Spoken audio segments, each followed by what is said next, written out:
الحمد لله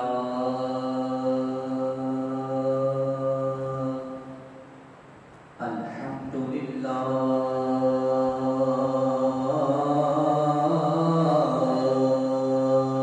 رب العالمين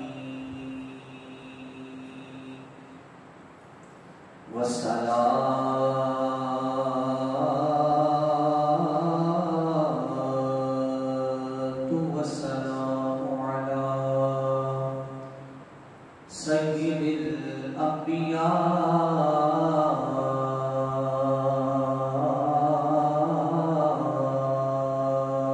والمرسلين وعلى آله وأصحابه وأهل بيته وأولياء أمته وعلماء ملته أجمعين. أما بعد فأعوذ بالله من الشيطان الرجيم. بسم الله الرحمن الرحيم. قال الله تبارك وتعالى في القرآن المجيد والفرقان الحميد: يا أيها الناس اعبدوا ربكم الذي خلقكم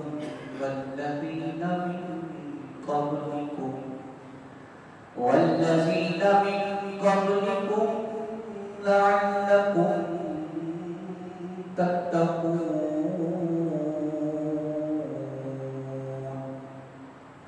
صدق الله العلي العظيم وصدق رسوله النبي الكريم الأمين. وقال الله تبارك وتعالى في شأن حبيبه مخبرا وعاملا: إن الله وملائكته يصلون على النبي يا أيها الذين آمنوا صلوا عليه وسلموا تسليما. بآواز بلند درود پاک پڑھیے. کوئی اب کوئی زبان خاموش نہ رہے کہ درود پاک پڑھیے. الصلاۃ والسلام علیک یا سیدی یا رسول اللہ وعلى آلك وأصحابك يا سيدي يا حبيب الله. بلند آواز سے الصلاۃ والسلام علیک یا سیدی یا رسول اللہ وعلى آلك وأصحابك يا سيدي يا حبيب الله. الصلاة والسلام عليك يا سيدي يا رحمة للعالمين وعلى آلك وأصحابك يا سيدي يا خاتم النبيين.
جب یہ الفاظ ہیں حضور جانتے ہیں تو بلند آواز سے کہیں تمام دہر کا نقشہ حضور جانتے ہیں بروز حشر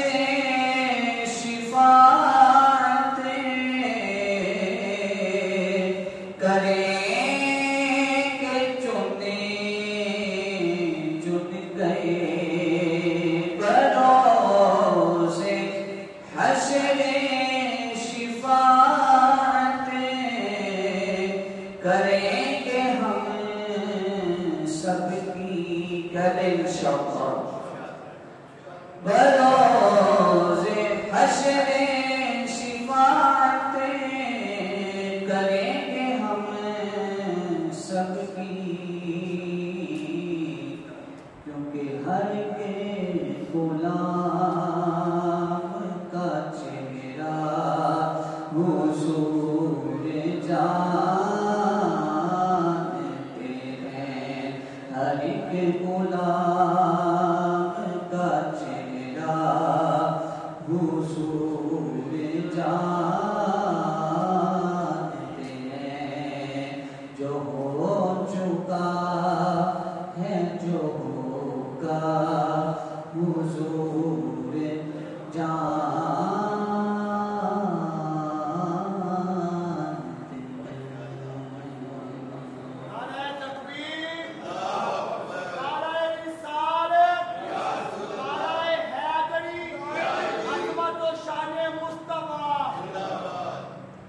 اللہ تبارک و تعالی کی حمد و ثنا کے بعد حضور پر نور شافع منشور کائنات کی ذات جان کائنات حضور احمد مجتبی حضرت محمد مصطفیٰ صلی اللہ علیہ وآلہ وسلم کی بارگاہ پیغمبر پناہ میں ہدیہ عقیدت و محبت پیش کرنے کے بعد انتہائی ادب و احترام کے لائق معزز و محترم سامعین و حاضرین، خطبہ میں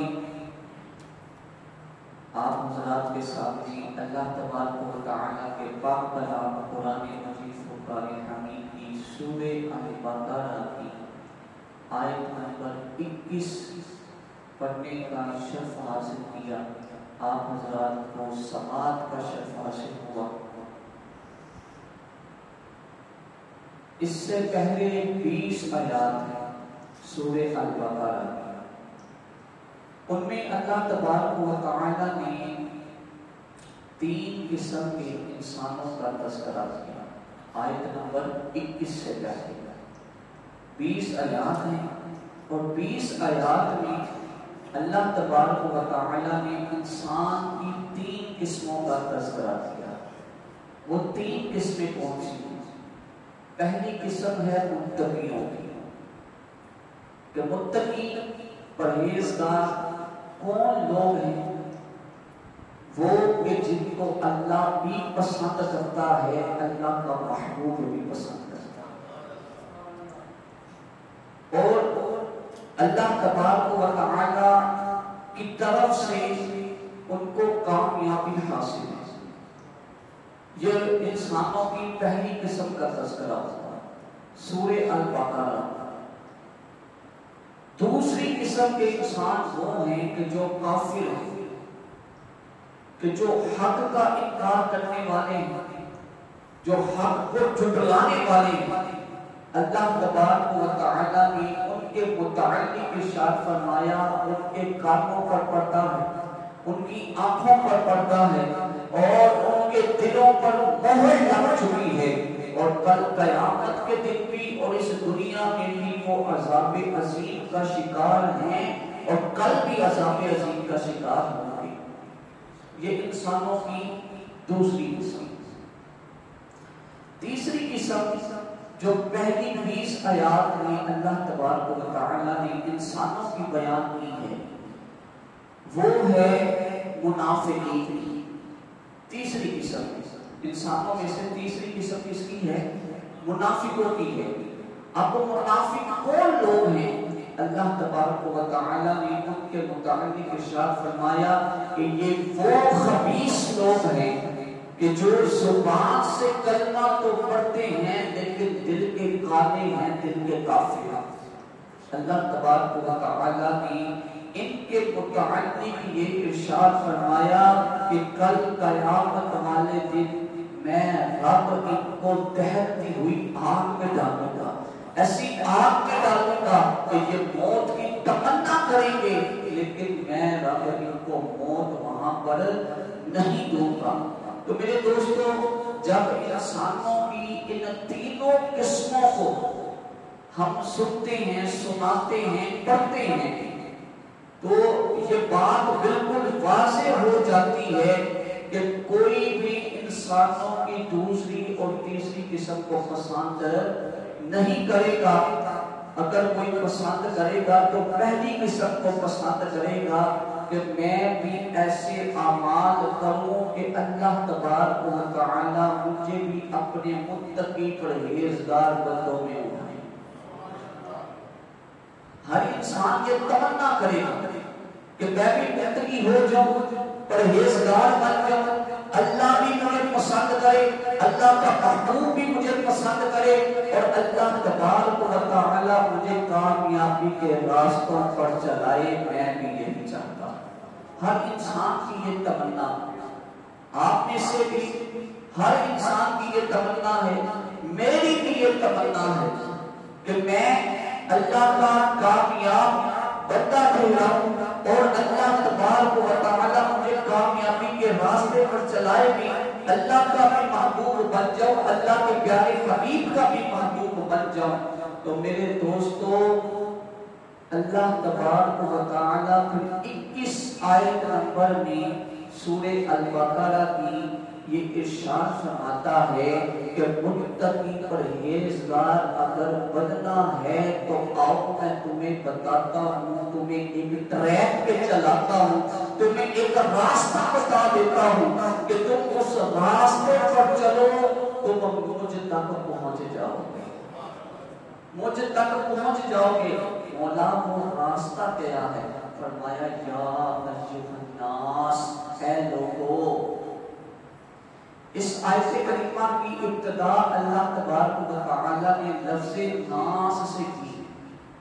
یہ کسی خاص زمانے، کسی خاص طبقے کے لیے حکم نہیں، بلکہ ہر وہ انسان کے جو حضرت آدم علیہ السلام کی نسل سے ہے، ہر اس انسان کو قیامت تک کے لیے حکم ہے کہ یا ایھا الناس، اے لوگو۔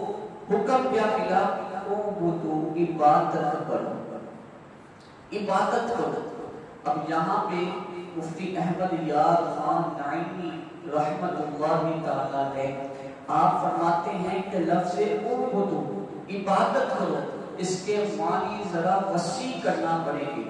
وہ معنی کیا ہے؟ آپ ارشاد فرماتے ہیں کہ اللہ تبارک و تعالی ارشاد فرماتا ہے اعبدوا، عبادت کرو، یعنی اے کافرو کفر کو چھوڑو، عبادت کرو، میں تمہیں بخش دوں گا۔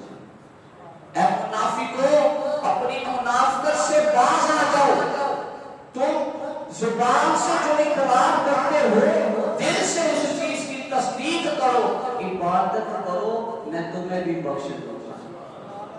ارشاد فرمایا گناہ گارو گناہ کو چھوڑو، گناہ کو چھوڑ کر میرے رستے کی طرف آ جاؤ، تم گناہ کو چھوڑ کر میرے رستے کی طرف آ جاؤ گے، عبادت کرو گے، عبادت کا فائدہ تمہیں یہ پہنچے گا، میں بھی راضی، میرا محبوب بھی راضی، میں بھی راضی ہو جاؤں گا، میرا محبوب بھی راضی ہو جائے گا۔ اعبدوا، عبادت کرو۔ کس کی عبادت کرنی ہے؟ یا ایھا الناس اعبدوا ربکم الذی خلقکم والذین من قبلکم، اپنے اس رب کی عبادت کرو جس نے تمہیں بھی پیدا کیا ہے اور تم سے پہلے لوگوں کو بھی پیدا کیا، جو تمہارا بھی خالق ہے اور تم سے پہلے لوگوں کا بھی خالق ہے۔ میرے دوستو، یہاں پر ذرا کچھ لمحات کے لیے رکتے ہیں۔ ربکم الذی خلقکم والذین من قبلکم، اپنے اس رب کی عبادت کرو جس نے تمہیں بھی پیدا کیا، تم سے پہلے لوگوں کو بھی پیدا کیا۔ میرے دوستوں ذرا غور کیجئے گا، اگر اللہ تبارک و تعالی حضرت آدم علیہ السلام کو پیدا نہ فرماتا تو کیا ہم ہوتے؟ ہرگز نہ ہوتے۔ چلیں حضرت آدم علیہ السلام کو پیدا فرمایا لیکن ان کو اولاد نہ عطا فرماتا تو کیا ہم ہوتے؟ ہم ہرگز نہ ہوتے۔ چلیں اللہ تبارک و تعالی نے حضرت آدم علیہ السلام کو اولاد بھی عطا کی اور وہ سلسلہ ہزاروں لاکھوں کروڑوں اربوں تک پہنچ گیا اور پھر ہمارے ماں باپ تک یہ سلسلہ پہنچ گیا۔ اور اگر ہمارے ماں باپ پانچ ہوتے تو کیا ہم ہوتے؟ ہم ہرگز نہ ہوتے۔ اور چلیں آگے چلتے ہیں، اللہ تبارک و تعالی نے ہمیں اس دنیا میں بھیجا، اس دنیا میں بھیجا، پھر اللہ تبارک و تعالی نے ہمیں اس دنیا میں بھیج کر ہمارے ذمے کوئی کام لگایا، ہمیں کوئی مقصد بتایا۔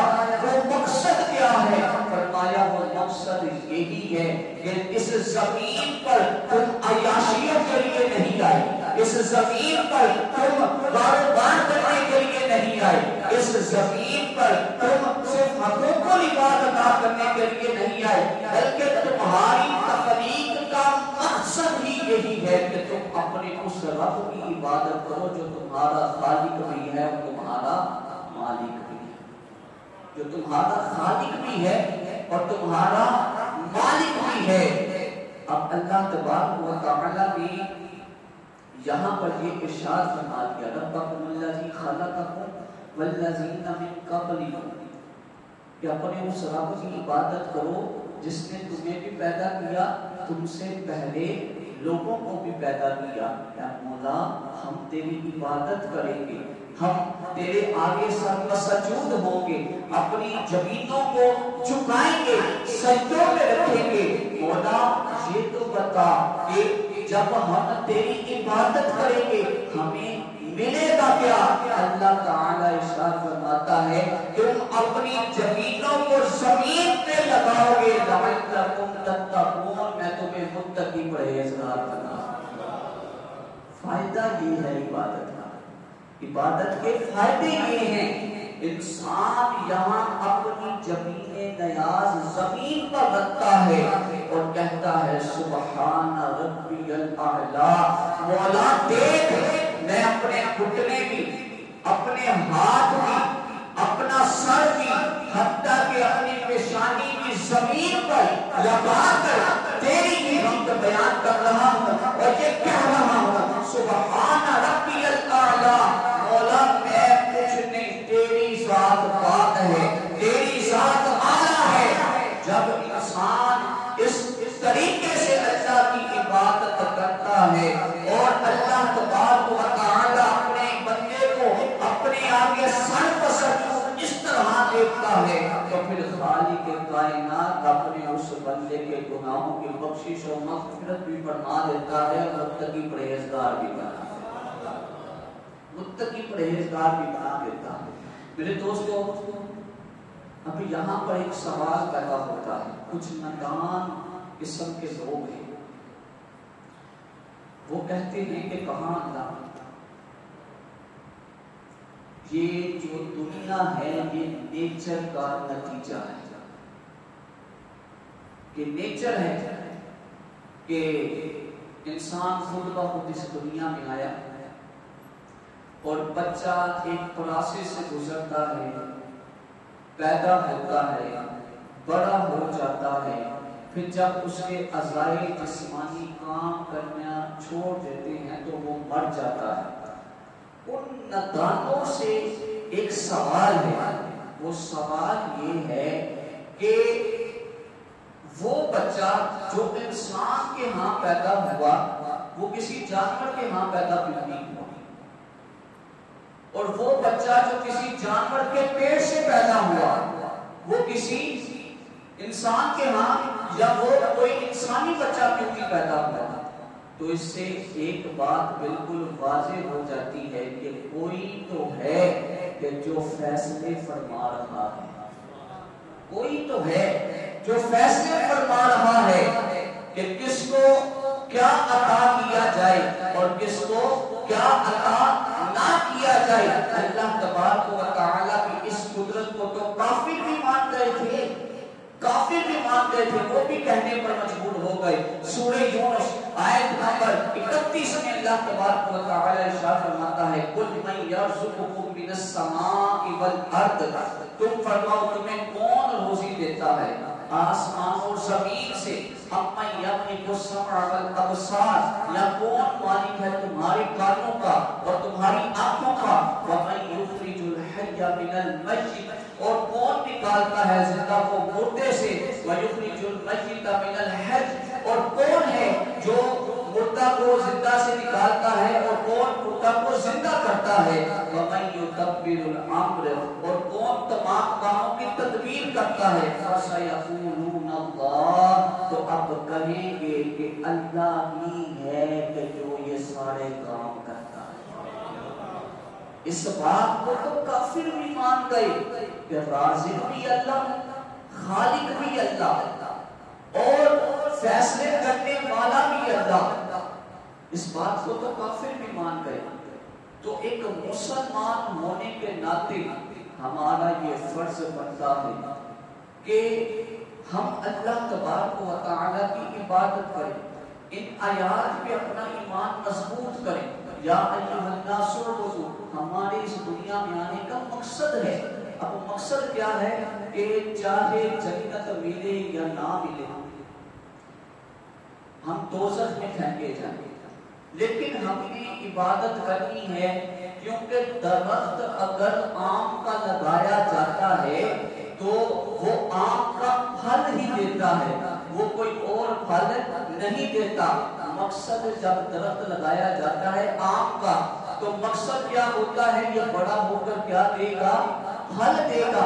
اسی طرح جب اللہ نے انسان کو اس دنیا میں بھیجا تو اس کے ذمے ایک کام لگایا کہ میری عبادت کرو۔ ہم یہاں پر آئے ہیں عبادت کرنے کے لیے، اللہ نے ہمیں جس مقصد کے تحت پیدا کیا ہے وہ مقصد ہے عبادت کرنا۔ تو اللہ تبارک و تعالیٰ کی جب ہم عبادت کرتے ہیں تو اللہ تبارک و تعالیٰ ہمیں متقی بھی بنا دیتا ہے اور ہمارے گناہوں کی بخشش اور مغفرت بھی فرما دیتا ہے۔ میرے دوستو، کچھ نادان قسم کے لوگ ایسے ہیں کہ جو عبادت اس وجہ سے کرتے ہیں کہ ہمیں جنت مل جائے، جائز ہے، اس مقصد کے لیے بھی عبادت کرنا جائز ہے۔ یہ بات یاد رکھیے گا، ذرا توجہ کیجیے گا۔ کچھ لوگ اس لیے عبادت کرتے ہیں کہ ہم جہنم سے بچ جائیں، یہ بھی جائز ہے۔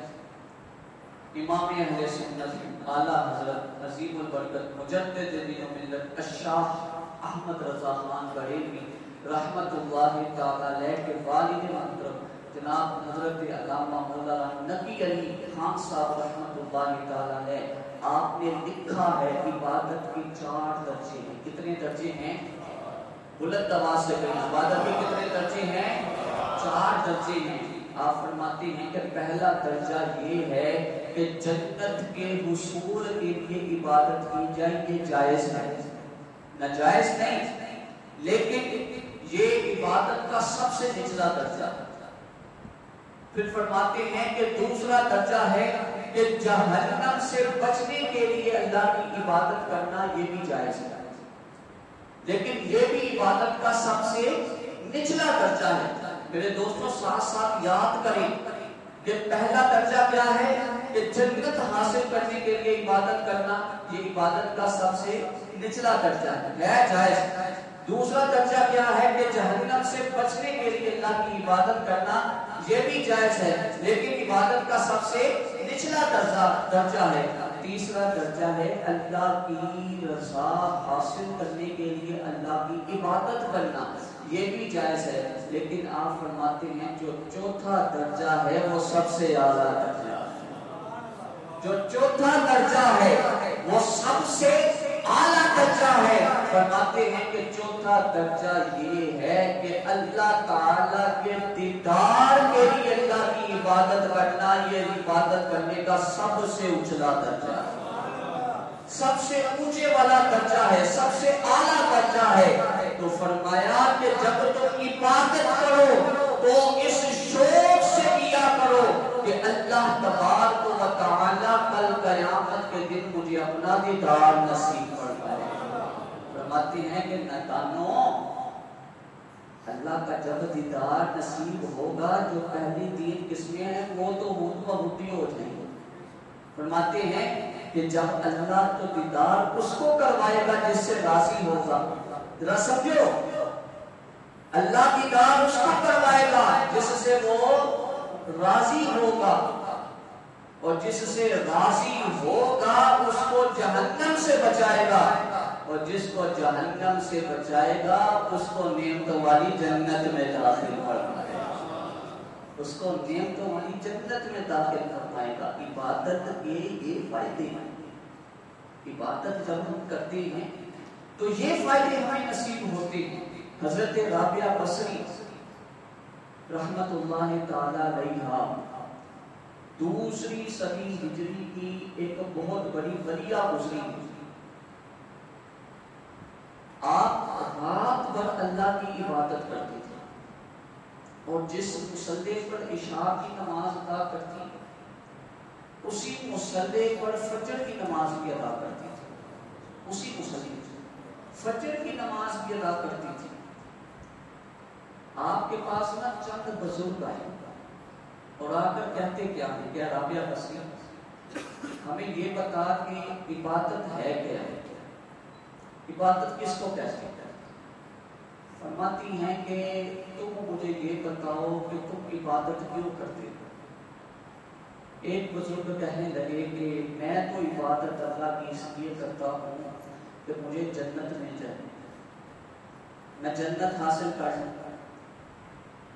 دوسرے نے کہا کہ میں عبادت اس لیے کرتا ہوں کہ جہنم سے بچ جاؤں۔ تو آپ نے بڑا خوبصورت جواب دیا۔ آپ فرماتی ہیں کہ اگر اللہ تعالیٰ جنت اور جہنم پیدا ہی نہ کرتا تو کیا اس کی عبادت نہ کی جاتی؟ اگر اللہ جنت اور جہنم پیدا ہی نہ کرتا تو کیا اس کی عبادت نہ کی جاتی؟ آپ فرماتی ہیں کہ بندگی کا تقاضا یہ ہے، رب نے مقصد اس لیے پیدا کیا ہے عبادت کرو، وہ جنت پیدا کرے یا نہ کرے، جہنم پیدا کرتا یا نہ کرتا، لیکن بندگی کا تقاضا یہ تھا کہ ہم نے اس کی عبادت کرنی ہی کرنی تھی، ہم نے اس کی عبادت کرنی ہی کرنی تھی۔ میرے دوستو، امام الانبیاء میرے اور آپ کے کریم آقا حضرت محمد مصطفیٰ صلی اللہ علیہ وآلہ وسلم کی عبادت کیسی تھی؟ ذرا سنیے، ذرا غور فرمائیے۔ نبی رحمت صلی اللہ علیہ وآلہ وسلم حضرت ام المؤمنین حضرت عائشہ صدیقہ رضی اللہ تعالیٰ عنہا آپ ارشاد فرماتی ہیں کہ کریم آقا حضرت محمد مصطفیٰ صلی اللہ علیہ وآلہ وسلم جب رات کو عبادت کے لیے کھڑے ہوتے تو اتنا طویل قیام فرماتے، اتنا طویل قیام فرماتے کہ آقا علیہ السلام کے پاؤں مبارک سوج جایا کرتے۔ تو ہم کہتے یا رسول اللہ صلی اللہ علیہ وآلہ وسلم آپ تو معصوم عن الخطا ہیں، آپ سے تو کوئی خطا سرزد نہیں ہوگی، کہ آپ سے کسی قسم کی کوئی خطا سرزد نہیں ہوگی، لیکن یا رسول اللہ صلی اللہ علیہ وآلہ وسلم آپ ساری رات اللہ کی عبادت کرتے رہتے ہیں، اس کی وجہ کیا ہے؟ عائشہ فرمایا، عائشہ کیا میں اپنے رب کا شکر گزار بندہ بھی نہ بنوں؟ کیا میں اپنے رب کا شکر گزار بندہ بھی نہ بنوں؟ اسی لیے میرے دوستو، اللہ تبارک و تعالی نے جب اپنے پیارے حبیب حضرت محمد مصطفیٰ صلی اللہ علیہ وآلہ وسلم کی اس قدر عبادت کو دیکھا تو قرآن مجید فرقان حمید میں ارشاد فرمایا، یا ایھا المزمل قم اللیل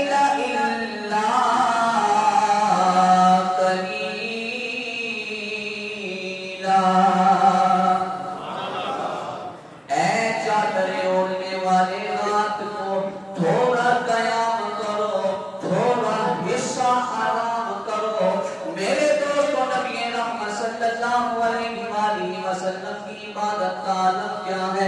سیدنا حذیفہ رضی اللہ تعالیٰ عنہ یہاں ارشاد فرماتے ہیں ایک رات نبی رحمت صلی اللہ علیہ وآلہ وسلم مسجد نبوی شریف میں عبادت کے لیے کھڑے ہوئے. میں آقا علیہ السلام کی اقتدا میں عبادت کرنے لگا. آقا علیہ السلام نے اتنا قیام فرمایا. آپ ارشاد فرماتے ہیں آقا علیہ السلام نے سورہ البقرہ کی تلاوت شروع کی اور 100 آیات جب پڑھ لی مجھے یہ گمان ہوا کہ علیہ السلام 100 آیات کے بعد رکوع کر لیں گے. فرماتے ہیں 200 آیات بھی مکمل ہو گئی, پوری سورہ البقرہ بھی مکمل ہو گئی. پھر آقا علیہ السلام نے سورہ آل عمران بھی شروع کر لی, وہ ختم ہوئی. سورہ النساء شروع کر لی, وہ ختم ہوئی. سورہ المائدہ شروع کر لی. فرماتے ہیں کہ نبی رحمت صلی اللہ علیہ وآلہ وسلم نے تقریباً 7 پارے پہلے قیام میں پڑھ کے رکوع فرمایا. پھر دوسرے قیام کے لیے کھڑے ہوئے.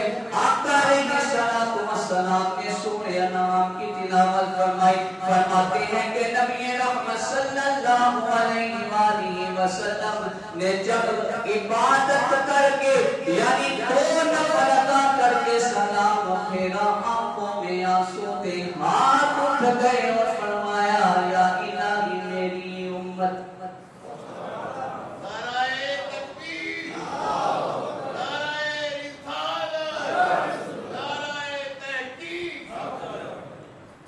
یعنی حضور نبی رحمت صلی اللہ علیہ وآلہ وسلم نے جب ہاتھ اٹھائے پھر بھی اپنی امت کا خیال آیا, پھر بھی اپنی امت کا خیال آیا. حضرت حذیفہ رضی اللہ تعالی عنہ آپ ارشاد فرماتے ہیں کہ آقا علیہ السلام کی آنکھوں میں آنسو تھے, ہاتھ اللہ کی بارگاہ میں اٹھے ہوئے تھے اور آقا علیہ السلام اس طرح دعا فرما رہے تھے, یا الہی میری امت کی بخشش و مغفرت فرما. اسی لیے اعلیٰ حضرت عظیم البرکت مجدد دین و ملت شاہ احمد رضا خان بریلوی رحمت اللہ تعالی علیہ نے فرمایا کہ اللہ کیا جہنم اب بھی نہ سید ہوگا, رو رو کے مصطفیٰ نے دریا بہا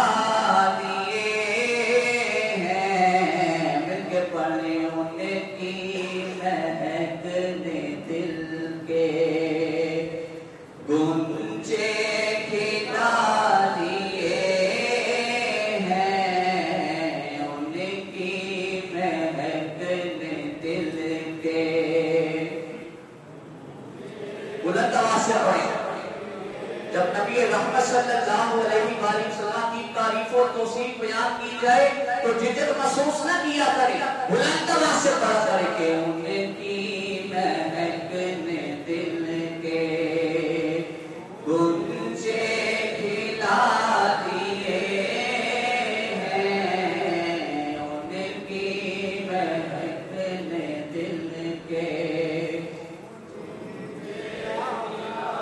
دیے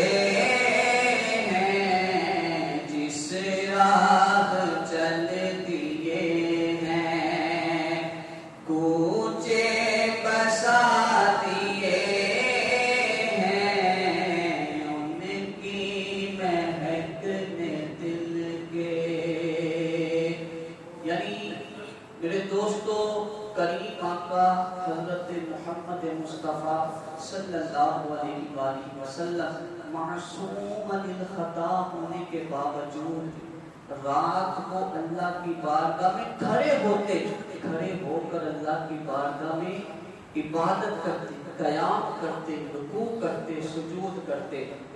لیکن میرے دوستو امت کا حال کیا ہے؟ مجھ سمیت ہم سب اتنی عبادت کر رہے ہیں, ہمیں تو یہ بھی پتہ نہیں کہ ہم کس مقصد کے تحت یہاں پڑھائیں. ہم نے آج عیش و عشرت کو اپنا مقصد بنا لیا، ہم نے پیسہ کمانا اپنا مقصد بنا لیا، ہم نے اچھا گھر بنانا اپنا مقصد بنا لیا، اچھا کاروبار کرنا اپنا مقصد بنا لیا. لیکن میرے دوستو، ان جو مقصدوں کے حصول پر ہم کام کر رہے ہیں، اپنی زندگی گزار رہے ہیں، یہ ہمارے مقصد اس دنیا میں رہ جانے ہیں، یہ مقصد اس دنیا میں رہ جانے ہیں.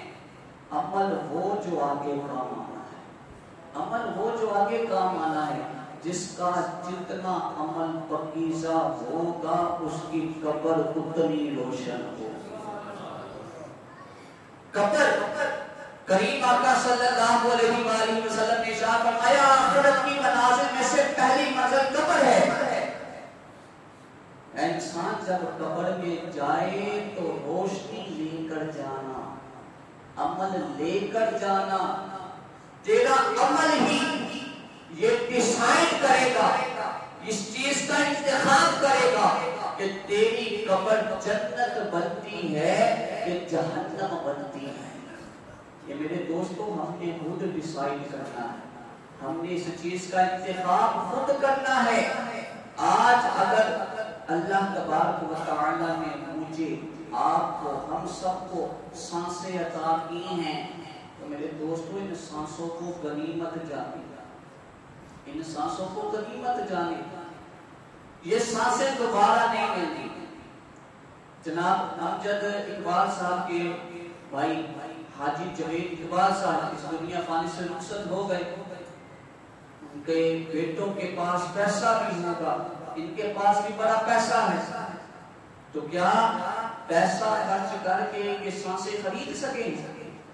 آپ کے پاس جتنا مرضی پیسہ ہو، جتنی مرضی جائیداد ہو، میرے دوستو جتنا مرضی آپ کے پاس پیسہ ہے، پیسہ خرچ کر کے آپ مصنوعی آکسیجن تو لگوا سکتے ہو، لیکن جب رب کی طرف سے حکم آ گیا اس کی روح نکال دو تو جتنا مرضی پیسہ خرچ کر دو، ایک سانس کا بھی تم قیمت نہیں ادا کر سکتے. تو پھر میرے دوست ان سانسوں کو غنیمت جاننا چاہیے.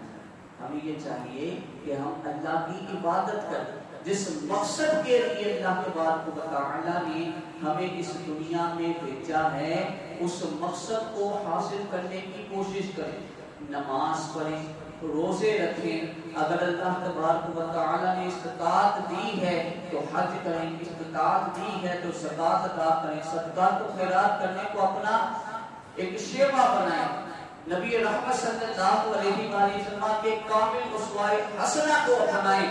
اسی لیے اللہ تبارک و تعالی نے قرآن مجید فرقان حمید میں یہ ارشاد فرمایا نا، یا ایھا الناس اعبدوا ربکم الذی خلقکم والذین من قبلکم لعلکم تتقون. اے لوگو اپنے اس رب کی عبادت کرو جس نے تمہیں بھی پیدا کیا، تم سے پہلے لوگوں کو بھی پیدا کیا. پیدا کرنے کا مقصد یہ ہے، عبادت کا مقصد یہ ہے تم متقی ہو جاؤ، پرہیزگار بن جاؤ. اب انسان قرآن سے ہی سوال کرتا ہے، اے قرآن تو ہی بتا کہ متقی پرہیزگار لوگ ہوتے کیسے ہیں، ان جیسی زندگی گزارنی کیسی ہے.